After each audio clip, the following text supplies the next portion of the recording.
Assalamualaikum warahmatullahi taala wabarakatuh. Anda kini bersama saya Hashim dalam segmen pertama di channel Kerusi Healing.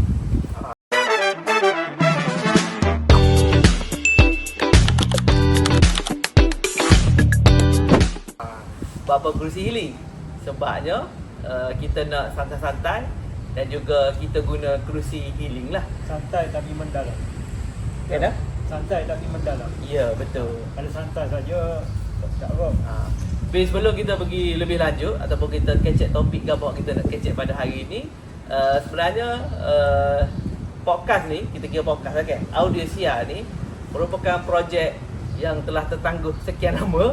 Dan tahun ni, tahun 2020 ni, saya harap merupakan turning point ya untuk saya jalankan segmen podcast ni. Okey, bersama saya merupakan co-host dan juga host, guest lah, co-host dan juga guest saya pada kali ni dan episod pertama ni, iaitu Ustaz Nasruddin. Boleh panggil Ustaz? Boleh Boleh panggil kau. Okey, sepatah dua kata daripada Ustaz. Terima kasih Hashim kerana libatkan saya dalam projek dalam projek ni. Cuma kita lihat hari ni terlalu banyak slot podcast ni. Dan bukan mudah untuk menarik followers, viewers untuk melihat siri-siri ataupun talk show seperti ini. Betul. Cuma boleh jadilah pandangan saya kalau saya tengok pertamanya dia kena figure yang kuat, figure yang besar. Yang kedua, yang kita tidak dapat nafikan dalam dunia hari ini, dunia yang menggunakan pelbagai platform medsos, bagi saya bahan konten yang ada kreativiti yang tinggi, kreatif akan mendapat tempat. Betul juga. Setuju tak? Setuju.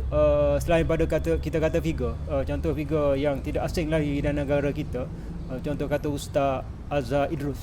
Betul. Okey, mari ya gapo pun melibatkan dia punya konten, dia punya kuliah dia, walaupun panjang sekalipun, kalau kita tengok dalam platform YouTube, dia akan menarik perhatian untuk orang tengok.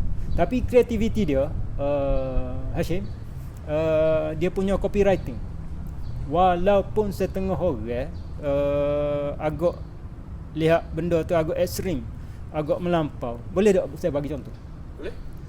Dia bercakap dalam tempoh durasi dia, YouTube dia mengambil masa hingga 10 minit. Tapi kita tunggu sebab dia punya copywriting, dia punya tajuk. Contoh dia kata, apa hukum seorang suami minum susu isterinya? Kalau kecek dengan orang puas ke, mesti marah benda ni. Itulah. Oh, double meaning. Tapi itulah kreativiti. Bahaya ataupun benda yang Ustaz Idrus kecek tu hanya berada pada minit yang ke-8 ke-9 daripada 10. So kita tengok, maka kita tunggulah nak sampai kepada tu.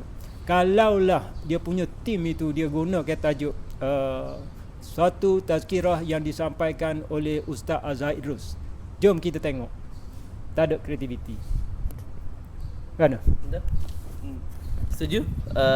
Yelah, creativity, copywriting tu satu part lah. Satu kerana cara Ustaz Azhar Idrus tu sendiri handle dia punya audience lah. Dan sebenarnya sebab Ustaz Azhar Idrus tu sendiri lah, kita kejap bab figure lah maksudnya. Sebab dia dah develop dia punya identity tu. Saya ingat saya mula-mula kenal Ustaz Azhar Idrus tahun 2000 ni, sekitar 2000 ni. Masa tahun sekitar 2000 ni tu dia dah famous di kalangan orang Gan. Saya kenal tu pun melalui sains saya, orang Gan tu. Dia sok mau buka video Ustaz Azhar Idrus ceramah. Di asrama tu, dia masa free awak kerja ke tengah study ke, mesti buka ceramah Ustaz Azhar Idrus. Itulah saya titik mulanya saya kenal Ustaz Azhar. Performance dia maintain kita kata. Betul, siapa lah ni? Ada setengah selebriti ni dia macam bermusim. Dia hanya naik masa tu, kemudian dia tenggelam. Maka boleh dia tenggelam tu lah dunia hari ni dia create benda yang boleh menarik perhatian orang. Sampai tahap kalau dia cerah, dia buat cerita dia cerah lagu mana. contoh kata kan. Betul. Sebab Semata-mata dia untuk kekal relevan lah. untuk marketing. Untuk kekal relevan. Ustaz Zaidrus ni dia tidak perlu marketing seperti Supon tu. Betul. Tapi sebenarnya hari ni kita bukan nak kajak pasal Ustaz Azhar dulu. Tu paling penting sekali. Sebabnya hari ni kita duduk di Madinah Ramadan. Kalau orang mana pernah sampai dah untuk tahun ni, dia boleh perasalah kita punya background tu, background Madinah Ramadan di Kota Baru untuk tahun 2026. Saya nak tanya Syekh. Yalah, kita nak kecek bab Madinah Ramadan. Mula-mula saya nak tanya. Payah ada semak ni. Tak apalah. Okey, dia dah kita ni jenis. Saya nak tanya mula-mula soalan. Kenapa orang kata Madinah Ramadan ni dari tahun ke setahun makin sendu? Makin sendu lah. Ha. Dia bukan makin sendu lah, tapi kurang sambutan. Lain? Sama ke lain? Sama lebih kurang. Ni bagi generasi muda lah ke mana? Bagi kita ada generasi muda depan ni, apa pandangan mengenai Madinah Ramadan? Orang kata sendu. Boleh kecek? Nak kata sendu dia ugur sebab Madinah Ramadan setiap tahun dia ada pelbagai program aktiviti. Tapi selain daripada program aktiviti tu, kalau hari-hari biasa yang tak ada program aktiviti memang nampak kurang lah sikit kan. Okey. Itu pandangan generasi muda hak baru nak kenal. Tapi sebab kita tak kita royak sendu sebab zaman kita tu boleh dikatakan setiap hari dipenuhi dengan pelbagai program dan juga aktiviti, dan juga jumlah pengunjung tu boleh dikatakan setiap malam penuh, dan juga pernah mendapat penginterafan daripada mana? TPO tu ke apa? Dia tourism Asia Pasifik pada tahun lebih kurang 2014 terima anugerah penganjuran program ibadah terbaik mereka Asia Tenggara, dan dapat dapat crowd yang paling ramai setiap hari. Tu masuk kita sendu dah ni tu. Okey, tak apa. Dia isunya gini Syim. Laju tak kecek pasal isu lalu. Tak, kita masih lagi topik sendu tadi. Kalau kita nak flashback balik daripada sudut sejarah Madinah Ramadan ni, saya nak compare dengan satu program di peringkat nasional anjuran Media Prima, Jom Heboh, walaupun biarlah compare antara Apple dengan Orange, tapi daripada sudut orang panggil pengurusan acara, Madinah Ramadan ni kalau kita nak imbau balik sejarah dia bermula pada tahun 1992. Bermula 1992 di stesen Bah Kota Baru. Situ adalah kawasan orang panggil Parit Dalam kan. Tempat orang makan yang cukup besar, sehingga sekarang orang masih lagi mengungkit-ungkit kenapa tidak diwujudkan semula. Kita tidak dapat menolak proses urbanisasi. Urban ni adalah benda yang kita tak boleh nak tolak. Tambah dalam pusat bandar seperti Kota Baru ni, kerajaan mengambil satu keputusan yang kita kata tepatlah untuk membangunkan kawasan itu. Maka secara ringkasnya pada tahun 2004 pindah sini di pekarangan Stadium Sultan Muhammad ke-4 Kota Baru. Tahun 2004 kemudian 2008 kerajaan negeri melalui Esko masa tu Datuk Seri Taqiyuddin menjenamakan semula program ini kepada namanya Korea Ramadan. Boleh tak saya nak claim sikit? Okey. Sekitar kan. Satu hari dia sejarah Madinah Ramadan ada kaitan dengan saya. Saya dengan Madinah Ramadan ni saya kata cukup dekat. Walaupun saya tidak kerja BKB. Satu hari 2008 ni adalah tahun melawat Kelantan masa tu. Datuk Taki panggil saya masuk dalam bilik dia. Dia kata macam mana saya nak upgrade ke program semaya tarawih di stadium ni. Dia kata sempena dengan tahun melawat Kelantan. Dia masa tu dia Esko Kerajaan Tempatan dan juga Esko Pelancongan, Datuk Taki. Dia kata nak jadikan program ini sebagai satu program produk pelancongan. Lalu saya memberi idea kepada dia. Saya kata saya nak cadangkan satu nama, Datuk, kepada program ini.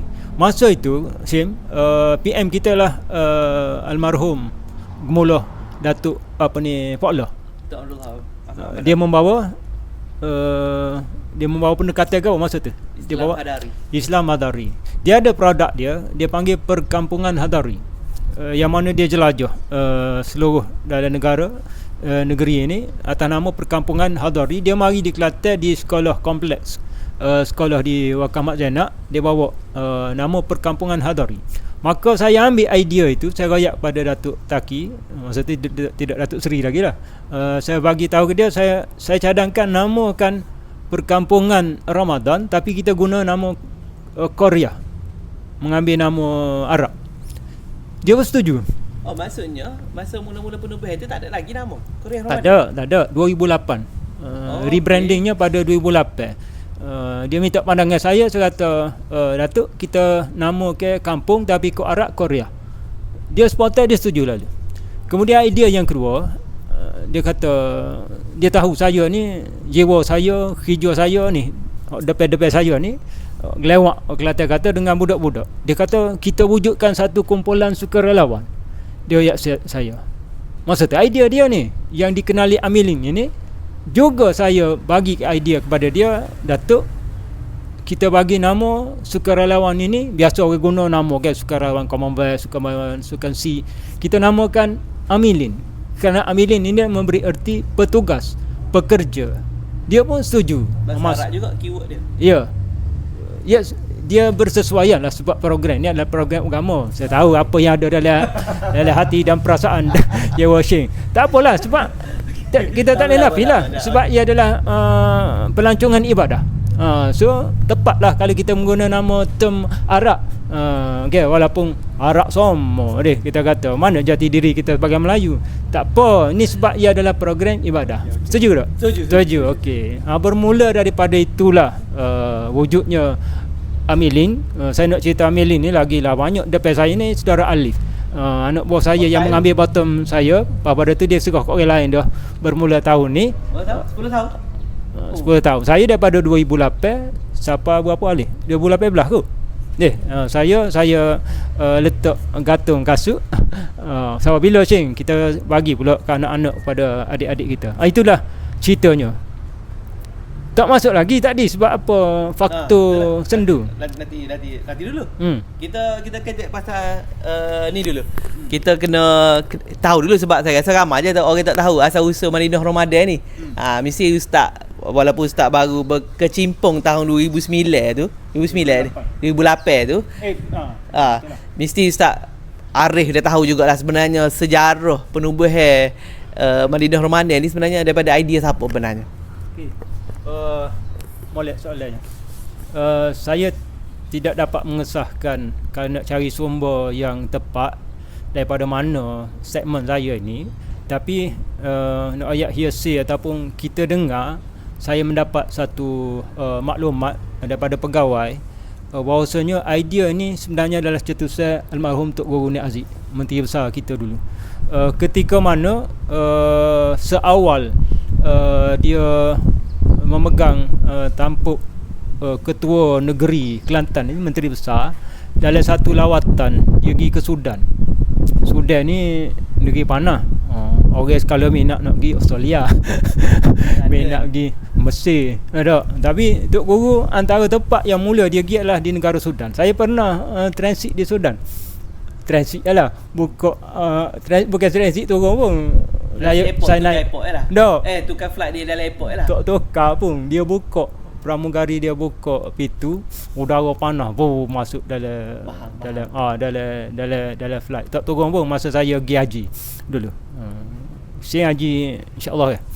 Saya alhamdulillah haji dah. Asyik insya-Allah on the way. Tok Guru tengok orang Sudan dia semaya di tempat dia buat kerja di kebun. Tempat dia nan ni. Lalu Tok Guru kata, aku balik Kelantan, aku nak buat benda idea ni. Faham tak? Bekerja, tempat dia bekerja, tempat dia berkebun, tempat dia menanam, Tapi tempat itu jugalah dia kubur pokok-pokok dia boleh jadi dia apa sejadah ke apa, lalu dia solat, dia sembahyang. Maka tu kata aku nak balik, biar ada dalam bandar Kota Baru satu tempat yang terbuka, orang duk sembahyang, tempat orang duk jual beli, tempat orang duk kerja, tempat orang duk tunggu bah sembah kan. Maka di situlah MPKB mula mengambil inisiatif memasang kemah gini lah 2020. Saya ingat saya pun tak ada sebab saya belajar masa tu juga overseas. Maka jadilah hanya kemah gitulah.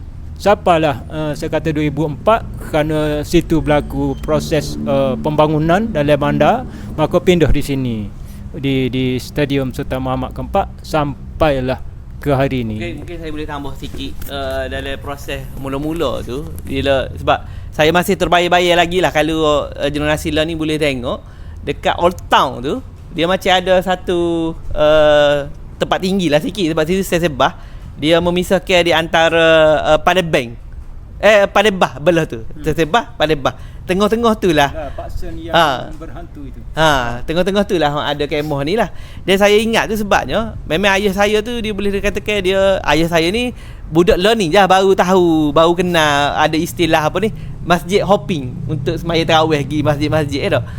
Ayah saya tu dia start dah masjid hopping masa tu. Dia pergi masjid tu, masjid ni, masjid tu. Dan saya ada juga terbaca lah satu tulisan kenyataan Allah yarham Tok Guru. Dia kata dia buat ni sebabnya nak memudahkan kepada bapak-bapak ni, pok-pok ayah-ayah ni untuk pergi sembahyang tarawih sementara menunggu mok-mok ni pergi beli pakaian raya. Tu tengok betapa genius berpandangan ke hadapannya idea Allah yarham Tok Guru ni Aziz kita ni. Tu bikin saya lah. Dan the rest of the story sampailah ke hari ni jadi nama Madinah Ramadan pula. Cuma timbul satu isu bila kerajaan melalui MPKB BRI Majlis Perbandaran Kota Baru Bandar Islam ni buat program seumpama ini, timbul satu perkataan yang yalah orang nak kan tak boleh nak ni yang kononnya dia tu kritis lah. Dia kata bapa menghabiskan banyak bajet kos semata-mata untuk membangunkan satu kawasan untuk program solat tarawih, sedangkan kita ada masjid, banyak masjid. Kenapa tidak dipilih mana-mana masjid sebuatlah program? Benda ni saya telah jawab. Dulu saya jawab dalam Facebook, memang mendapat respon yang cukup ramai, tinggi. Saya tak ingat tahun berapa. Saya bagi antara saya kata, dan sampai sekarang saya masih lagi memberi pandangan, walaupun saya tahun ni kali kedua saya mari sini. Kerajaan juga bercadang untuk membina, katanya untuk membina satu tapak kekal untuk Madinah Ramadan di Tunjung. Jadi saya juga memberi pandangan sebenarnya. Kita pun tak tahu dia punya layout pun kita tak tengok lagi lagu mana. Untuk menjawab tadi, orang kata buat apa tak buat di masjid. Saya kata kalau buat di masjid program Madinah Ramadan ini, maka mana istimewanya? Jadilah sebagaimana masjid-masjid lain. Yalah kita brand, kita letak contoh kata Masjid Muhammadi, Masjid Telepok, Masjid Kampung Sirih, kita kata okey kita letaklah kemah so 2, tapi dia masih kekal sebagai satu masjid, maka tidak ada di situ apa keistimewaan Madinah Ramadan. Sini istimewanya kerana dia buat satu tempat yang kita dianggap terbuka walaupun duduk dalam satu kemah yang besar. Dia bukan masjid. Kita bukan nak bicara pada sudut boleh etikah. Kritikan ustaz terhadap idea tu ke ataupun apa? Tak, saya nak menjawab orang kata buat apa tak buat di masjid. Saya nak backup kerajaan. Sebab saya sebahagian pada kerajaan. Kita kata itulah kita kata kalau buat di masjid dia akan jadi sama. Dia orang tak pergi. Sebab kata situ mana Ramadan, sini masjid serupa nama ya kita kata. Jalu Madinah Ramadan satu program. Dia bukan masjid, satu program yang dibuat inisiatif kerajaan negeri, dan istimewa dia orang kritik juga. Orang ni biar kritik. Dia kata buat apa dah ambil tu email arak. Tak ada kau budak-budak kita tahfiz agama. Saya jawab, inilah identiti Madinah Ramadan. Kalau nak dengar suara seorang qari, orang bacaan yang diimport daripada luar negara, daripada Mesir, maka Madinah Ramadan lah tempatnya, adalah pilihannya. Kalau nak dengar anak-anak kita tahfiz yang baca pun sedap, pilihlah di mana-mana masjid. Tapi nak dengar baca Arab dan dia mengambil satu proses MPKB pergi ke Mesir, pergi macam buat audition seolah-olah, okay, untuk pilih mana antara yang terbaik. Ramai nak pilih Qori di Mesir ni, lalu dia bawa seorang. Itulah istimewanya untuk jawapan saya yang kedua. Satu lagi saya nak celah, tak apa nak saya celah. So lagi sebenarnya mungkin perkataan yang paling tepat adalah Madinah Ramadan ni sebenarnya salah satu produk pelancongan untuk negeri Kelantan. Tetapi saya tengok sesetengah pihak yang berwajib lah. Saya tak faham apa dia tak jadikan produk yang dah ada ni sebagai produk pelancongan. Maknanya dia tak macam war-war ke. Sebenarnya bagi saya dalam satu tempoh setahun tu, hak ni hak paling besar sekali ni. Projek, event, produk yang paling besar sebulan tu. Dan masa, ialah saya tempoh sekejap je saya rasa saya bergelombang dengan Madinah Ramadan ni. Amiling ni, sebagai Amiling 2 tahun je saya ingat. Alumni Amiling. Saya alumni Amiling lah sebab tu. Dan walaupun 2 tahun tu saya ada pengalaman manis lah di tapak Madinah Ramadan di stadium ni. Tapi nampaknya ni adalah satu produk. Satu, dia dah ada ciri-ciri dia. Dia dah ada ciri-ciri, dia dah ada identiti. Dan benda tu dah orang kata apa, tak perlu dipersoalkan dah.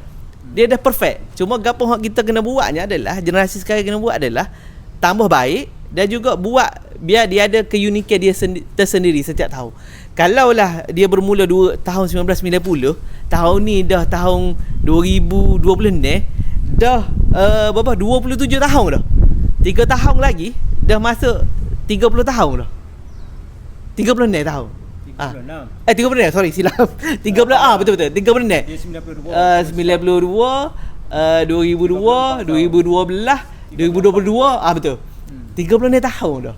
Ni dah satu produk yang bagi saya produk pelancongan yang patut dijadikan aset lah untuk Kerajaan Negeri Kelantan. Yalah, nak balik pada topik kita mula-mula tadi, persoalan yang saya lontar pada Syekh, walaupun boleh jadi orang kata, buat apa Ustaz Din tanya gitu, sendu ni kata yang agak macam negatif lah. Tapi jangan salah faham tau. Saya risau juga orang salah faham. Kita sebenarnya kita buat segmen ini, kita bukan nak kritik Madinah Ramadan, tapi kita nak rayak sejarah Madinah Ramadan tu saya sendiri. Nak compare tadi dia kata program Jom Heboh.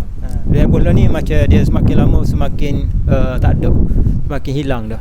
Walaupun saya pernah terlibat Jom Heboh ni apabila dengan Datuk Seri Takidin juga pada tahun 2012 saya rasa, juga tahun melawat Kelantan, Datuk Seri bawa Jom Heboh. Masa tu geger juga setengah orang. Macam mana apa Datuk Taki bawa Jom Heboh ni. Kita dengan TV3 ni kita tak ngam ke apa, tapi dia bawa juga. Dia memberi satu impak yang cukup baik. Nama gapo dia punya CEO masa tu? Datuk Seri Farid Ridwan. Farid Ridwan. Saya sekali duduk dengan dia, dengan Datuk Taki, ketika mana ada konsert di dalam sempena Jom Heboh, dia ada konsert buat dalam stadium. Dia rasa satu benda yang dia kata dia tidak pernah tengok, bagaimana Kelantan boleh mengawal dengan cukup sopannya. Masa tu artis yang mari, saya tak silap saya, Jamal Abdillah, JJ yang baru ni mati, ada berapa orang. Dia duduk belakang sekali, dia tengok. Dia kata saya nak guna konsep ini di Jom Heboh. Lepas pada tu saya tak ingat di Johor dipanggil dia Seri Gawah, tak ingat. Di Johor dia kata nak wayaknya masa tu. Saya bukan nak cerita buat Jom Heboh, tapi nak Jom Heboh sampai satu tahap dia melalui zaman malam. Isu saya nak kut dua benda situ. Satu, zaman malam. Yang kedua, isu persembahan dan juga Jom Heboh tu sendiri. Saya pergi ke Jom Heboh dulu dah, walaupun tak ada kaitan dengan ni sikit. Itulah sebenarnya kelebihan kawalan enakmen hibur yang Kerajaan Negeri tetapkan. Dia buat apa nama ni, buat enactment, buat undang-undang, dan juga dia guna pakai undang-undang tu, dia ada test undang-undang tu. Dan secara tidak langsung, benda hak paling bagus sekalinya, artis hak mari hak tak bertudung pun pakai tudung. Hak tu benda hak paling jelas lah kita kata tu. Artis hak tak bersopan, mari Kelantan jadi bersopan. Hak tu hak bagus. Okey, yang kedua pasal sendu tadi. dia sebenarnya kita tak boleh lari sebenarnya. Dia satu-satu brand ke, satu-satu nama ke, satu-satu gapo pun, dia bila dia akan ada satu sampai masa dia biasanya cycle kalau kita belajar mana-mana ni, dia akan ada permulaan dia, starting dia. Dia akan ada masa peak dia. Dia bila masa peak tu di atas tu dia akan ada masa untuk turun. Bila turun tu sebab itulah kita kena ni balik. Jadi tanggungjawab orang ketika itulah untuk menaikkan balik brand tu dengan ikutlah apa-apa pun asalkan nama tu naik balik. Sebab turun naik tu memang kena akui benda tu akan berlaku. Yalah, saya kata tadi John heboh. Dan contoh lain kalau reality TV program, biar kita buat contohnya Akademik Fantasia. Dia siapa berapa saya tak tengok pun, tapi ambil tahu dok. Dia siapa musim, dia panggil musim ke-7 ke-8, lepas pada tu hilang terus. Sebab dia kau lama macam saya kata tadi, siapa satu benda peak dia turun. Mana-mana program orang dah anggap benda program ya, benda dah biasa. Maka dia timbul program lain pula, Gegar ke. Gegar Waganza. Macam-macam lah. Macam-macam dah. Maka kita juga kerajaan telah mengambil langkah-langkah. Contoh kata daripada Korea Ramadan kepada Madinah Ramadan tu boleh jadi satu sebahagian daripada rebranding, penjenamaan semula walaupun kita tahu. Nama daripada Korea kepada Madinah saya Ramadan. tak ada authority untuk jawab. Tapi bos saya Datuk Taki dia tak berapa setuju. Dia sebut kenapa masih lagi. Tapi dia ni ada di beberapa daerah jajahan dia guna Korea Ramadan. Okey, comel lah satu perkembangan yang positif. Salah satu daripada rebranding lah. Kalau nak balik semula, nak relate dengan sendu ni, apa yang Shane sebut tadi ialah produk pelancongan. Kalaulah kita meletakkan Madinah Ramadan ni sebagai salah satu daripada pelancongan ibadah dan memang benda itu yang diwar-warkan, tapi tak pada kalau kita hanya sebut. Tapi apakah inisiatif, apakah strategi, apakah usaha untuk menjadikan ianya sebahagian daripada produk pelancongan? Bagi saya, sorry to say lah, kurang inisiatif itu. Lalu kita tengok hanya sebagai satu program ibadah, tapi tak letak kamera korang. Kita tengok daripada sudut. Tak takut royak gini ni? Apa takutnya? Kita nak banyak benda yang reality. Contoh saya banyak pada sudut promosi. Kan? Promosi tidak melihat dia sebagai satu item pelancongan. Daripada sudut macam mana diwar-war, digambarkan visual. Madinah Ramadan tidak di-highlightkan. Contoh dia dengan kita tengok landscape-nya, comelnya. Orang mari sini baru tahu. Saya ada tengok daripada mana di billboard sendiri kita kata tak ada. Tapi di-highlightkan benda lain yang lebih dibesar-besarkan banding dengan kita nak tunjuk bahasanya kita tunjuklah part of semua bahagian dalam. Saya puji tahun ni dikatakan konsepnya ialah smart city, kerana kita tahu bahawa Kota Baru sebahagian daripada agenda kajian negeri untuk menjadikan Kota Baru ni juga smart city. Kita tengok decoration dalam, bagi saya tak ceringgir tak darat. Betul-betul mencerminkan satu benda yang konsepnya pintar. Tapi kita tidak mahu hanya kita kata secara cover saja ya. Tapi macam mana nak pintar pintar daripada sudut pelancongan, pintar daripada sudut bagaimana nak menarik orang untuk lebih ramai. Saya komen baru ni dalam saya punya status FB. Saya kata antara faktor anak muda tak si kekal lama di Madinah Ramadan waktu solat ni adalah kerana tazkirahnya panjang. Ada komen-komen kata tak betul, dia kata tak ada saya sedap pun saya dengar. Boleh dia jawab gitu. Oh saya sedap. Kita tak boleh melihat daripada sudut saya. Dia sebenarnya gini. Dia macam ada juga ada ustaz bagi tazkirah dekat masjid kat rumah saya tu, dia kata gini. Walaupun ada masjid dia buat 20, ada masjid buat 8. Kalau kata jemaah di masjid tu ada 2-3 orang nak buat 20, kita tak kena ikut dia seorang. Sebab kita kena ikut majoriti. Sebab tapi secara psikologi majlis tarawih ni orang nak siap cepat tu ialah benarnya. Dia sekadar kalau tazkirah isu lama tu saya akui benda tu memang berlaku. Kata nama kata bola 20 10. Tak jawab. Tu isu dengar. Tu isu balas bab tu. Cuma nak ayat bab tazkirah tadi tu sepatutnya dari situasi ni untuk time tika maksudnya time perasmian kan semua tu boleh lah. Tapi untuk hari biasa khusus ceramah cukup 10 minit ya. maksimum 10 minit. Kalau paling cepat ni, sebab macam di masjid saya pun kita suka je 5 minit lah. Memang Tok Imam tu memang dia pandai. Dia ambil satu topik, memang very fokus kepada satu topik lah. Contohnya apa? Solat witir. Jadi cara niat solat witir, buat apa solat witir habis.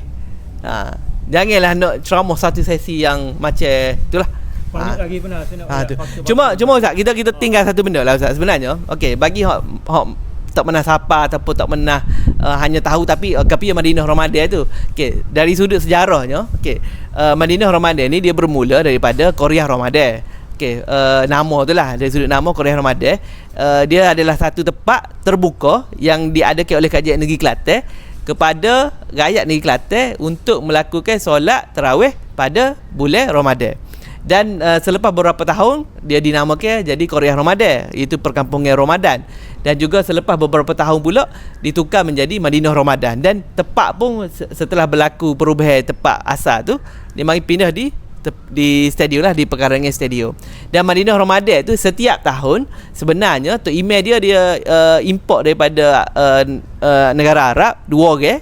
Memang dia sebenarnya salah satunya nak bagi pengalaman kepada orang Kelantan ni merasai sendiri suasana semaya di negeri Arab, di negara Arab lah, kerana dengan bacaan orang Arab tu sendiri.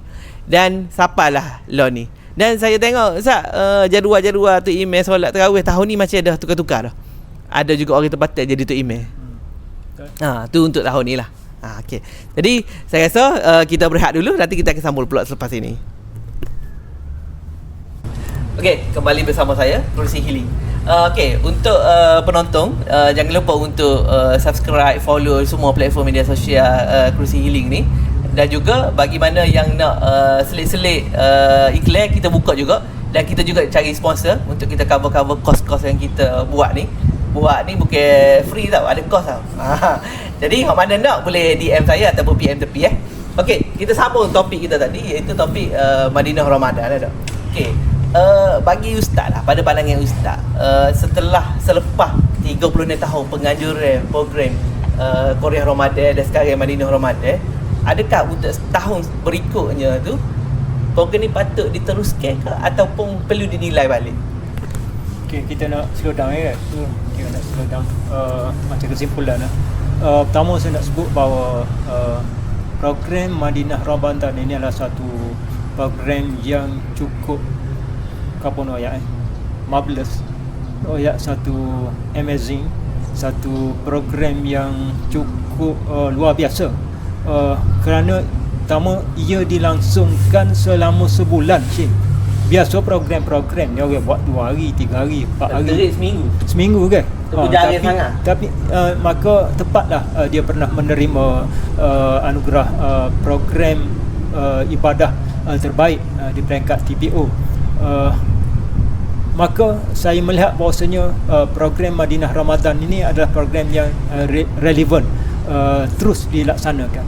Cuma bagaimana pihak berwajib kena buat satu review balik, kena buat semak imbang balik dengan mengambil kira pandangan-pandangan luar daripada konteks kerajaan. Kalau kita kata MPKB sebagai pemain utama ataupun pengajar pada program ni, dia kena ambil lebih lagi orang yang pakar. Saya tak pastilah boleh jadi ada benda tu daripada sudut, kalau kita kata Madinah Ramadan adalah sebahagian daripada program pelancongan, maka dia kena ambil orang yang pakar dalam bidang pelancongan, bagaimana untuk develop Madinah Ramadan ni betul-betul ianya beridentiti pelancongan. Selain pada hak teras fundamental dia program ibadah, waktu tu kita saya rasa tak perlu fikir banyak dah, sebab programnya tarawih, mai tarawih tidak ada pada bulan-bulan lain. Maka istimewa Madinah Ramadan dia ada solat tarawih. Kalau kata iftar, ada program iftar, alhamdulillah. Tak ada saya rasa tempat-tempat lain sehingga orang buka puasa ni berapa sehari apa ni ada dalam 500. Tak apa kecil derah pun 500, dan kemuncak kalau waktu tak azhar itu 1000 makan percuma yang disediakan oleh MPKB dan pihak kerajaan negeri Kelantan cukup istimewa. Pasal Ustaz Zahid hari tu mari penuh kan? Penuh. Memang penuh kita katakan. Setiap tahun. Nak rayaknya. Maka ini istimewanya. Cuma bagaimana kalau perlu pada struktur Madinah Ramadan ni perlu diubah semata-mata untuk kita mengambil nafas baru, fikir lah. Makna dia orang ni duduk ke lain, duduk kemah sajian boleh jadi duduk posisi lain dengan bentuk reka bentuk yang lain, tempat keselamatan boleh jadilah. Kita tak, sebab kita nak bawa satu benda pembaharuan. Saya kata tadi kalau pelancongnya kita tengok daripada sudut aspek pelancongnya. Kalau kita nak tengok daripada sudut bagaimana menambah income ataupun infak ataupun menambah pendapatan, sebagaimana kita sebut tadi, Hashim, masa kita rehat tadi, bahawasanya memang Madinah Ramadan zaman dulu, zaman saya dengan Datuk Taki, ada seorang saya tak pasti kemah Madinah Ramadan ini mendapat tajaan daripada satu syarikat, dan dia kata selama mana dia buat satu statement, dia kata selama mana Madinah Ramadan ini wujud, dia akan sponsor apa ni. Lah ni sponsor lagi. Itu saya tak pastilah. Tapi inisiatif pihak kerajaan negeri cari dana sumbangan untuk mewujudkan sebuah program yang bersifat kebajikan ini, bajikan lah. Sebab bui berjamu yang orang boleh makan dah. Satu benda yang cukup baik, cukup positif. Cuma kita pakat-pakat bui pandangan lah. Dan pihak kerajaan pun saya tak tahu cara lagu mana untuk membuka lebih banyak lagi peluang, ruang-ruang, platform untuk lebih lagi anak muda seperti Sying, seperti Alif, seperti siapa ni nama ni? Afnan. Untuk memberi pandangan dalam konteks zaman ni, bagaimana untuk kita promosi, untuk promote, kena tanya anak-anak muda cara untuk kita publicity yang lebih hebat lagi pada Madinah Ramadan ini. Itu bergantung pada pihak kerajaan. Saya rasa tu ya pandangan saya. Katanya adakah relevan, kekal, adakah perlu mana berhenti dah Madinah Ramadan ni, sebab kita kata kau lama kau tak, saya tak setuju. Mana terus kekal lah sebagai satu identiti yang cukup. Lah ni Terengganu, beberapa tahun Terengganu pun ambil nama Madinah Ramadan juga di Terengganu. Mana dia mengambil konsep yang dibuat oleh pihak Kerajaan Negeri Kelantan melalui BKBBRI. Tahniah kepada Majlis Perbandaran Kota Baru Bandarat Islam di atas penganjuran yang cukup baik, yang cukup bermakna. Okey, maksudnya program ni patut diteruskan lagi lah untuk tahun-tahun akan datang, tapi dengan penambahbaikan. Cuma saya teringat tadi salah satu idea yang mungkin boleh fikir, sebab brand dah ada dah, nama dah ada dah, cuma cara lah untuk kena nak cari. Sebab kalau kita tengok di Mekah dengan Madinah, okay, dia boleh dikatakan tempat dia tu, dia dah ada dah lot-lot untuk penyumbang, penderma tu memang setiap tahun ada dah saudagar-saudagar orang kaya raya, memang dia bila dia dah cok dah tempat tu, lot tu untuk dia bagi sumbangan, memang orang lain tak boleh ambil dah. Jadi saya rasa Madinah Ramadan dia boleh guna konsep tu, konsep sedekah, maknanya dia buat lah berapa buka untuk hari ni, berapa orang. Sebab salah satu objektif Madinah Ramadan, Korea Ramadan ni, saya ingat saya pernah dengar juga Allah yang tunggu ayat untuk mendidik masyarakat Kelantan ni supaya menderma, tambah-tambah lagi dalam bulan puasa ni. Saya ada pengalaman. Ada. Okey. Pengalaman berpuasa di Tanah Arab ni. Budaya tu saya nak gambar ke, saya nak gambar ke suasana yang cukup orang Arab ni dia cukup membesar ke bulan puasa. Bulan puasa. Hari raya tak ada kau satu hari raya. Tapi boleh puasa. Bulan puasa inilah bulan betul-betul orang miskin merasa Merumbuh. orang miskin. Orang miskin. Okey. Satu hal. Orang kaya ni satu hal berlomba-lomba untuk mereka infak, dan budaya ni saya rasa di negara kita masih lagi di tahap sederhana lah. Sederhana. Tapi masyarakat orang Islam di negara Arab, orang kaya memang berlomba-lomba, dan orang miskin dia merasakan bulan Ramadan ni betul-betul bulan nikmat syurga. Kalau dalam bandar Kairah, Cik, kita boleh tengok satu bandar Kairah ni penuh dengan tempat orang apa ni ibadah. Orang buat buka puasa. Di tepi-tepi jalan, di lorong-lorong. Siapa dia? Orang-orang kaya yang menyumbang. Budaya di tepi jalan, kita jalan kaki, tiba-tiba kereta berhenti, orang buka glass screen kereta, orang ulur sumbangan. Masya Allah. Dia buka, berhenti, dia ulur kita. Makanan ko, duit ko, nak oyak. Dan bagaimana malam suasana masjid penuh. Kita ni 10 akhir, makin lama, makin kurang. 27 malam, yang orang Arab ni dia kata itu adalah malam Lailatul Qadar. Bandar sunyi sih. Bandar yang begitu sibuk dengan jam, sunyi kenapa? Kerana seluruh umat manusia orang Arab ketika itu berada di masjid. Biasa kita kata Arab kata fauda, jam ni tanduk, suasana ni semua berada di masjid. Kita ni ramainya di uptown. M juga. Itu lebih ramai. Itulah budaya itu kita nak bawa, ialah kita bukan mudah sebab kita ada budaya kita dah ada tersendiri. Kita dah ada. Itulah kajian negeri kita Kelantan buat, nak mewujudkan budaya itu dengan tadarusnya sepanjang seluruh negeri, petikan ayat-ayat Quran untuk kita baca. Itu sebahagian pada budaya yang dibuat oleh kerajaan negeri Kelantan untuk mewujudkan suasana di Ramadan di Kelantan ini berbeza dengan negeri lain. Betul. Itulah sikit lagi nak tambah. Kalau saya ada dia macam tiap tahun dia pergi sama. Dia boleh puasa dia pergi je. Cuma tahun ni dia pergi awal sikit, dia balik awal. Alhamdulillah lah, tidak stranded dekat Jeddah. Cuma yang royaknya dia kata kalau pergi sana memanglah hotel mahal masa tu, tapi bak makan dia tak payah rugi. Memang makan free. Cuma satu lagi budaya yang tak ada tempat lain terutamanya di Malaysia, di Kelantan ni, orang sana ni dia bertadarus ngaji ni boleh-boleh ding itu biasa sebabnya ngatuk tengah-tengah malam ni nak tadarus nak ngaji ni ngatuk, jadi ngaji boleh ding. Hari kalau tempat kita ngaji kita orang nampak pelik di dalam taman pasar raya atas bar dia begitu memuliakan bulan Ramadan. Jadi itu sajalah untuk episod pertama Kerusi Healing, episod Madinah Ramadan. Dan saya harap lepas ni awak mana tengok ni bolehlah tolong komen, tolong share, tolong like dan juga tolong follow semua platform Kerusi Healing. Semoga memberi semangat kepada saya untuk terus lagi buat episod-episod yang akan datang, kerana like, share, komen dan juga follow tu adalah percuma. Okey, sehingga kita berjumpa lagi. Assalamualaikum.